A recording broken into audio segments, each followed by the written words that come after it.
In this video, we are going to show you how to add a password to your Shopify store. Now, if you want to add a password for added security to your Shopify store, it's very easy. Of course, you need to be signed in. So once you've logged into your Shopify account, what you want to do once you're in your admin menu is go to your left-hand side. This is your main menu, of course, and click on Online Store. So once you do this, this slide will appear here. Now, what you want to do is click on Preferences. So when we do this, like so, this will appear. So as you can see here, Store Access, Password Protection.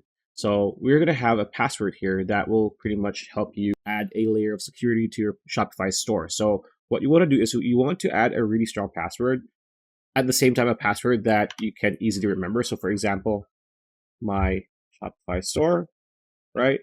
And then it's better if you have like a mixture of letters, symbols, and numbers, right?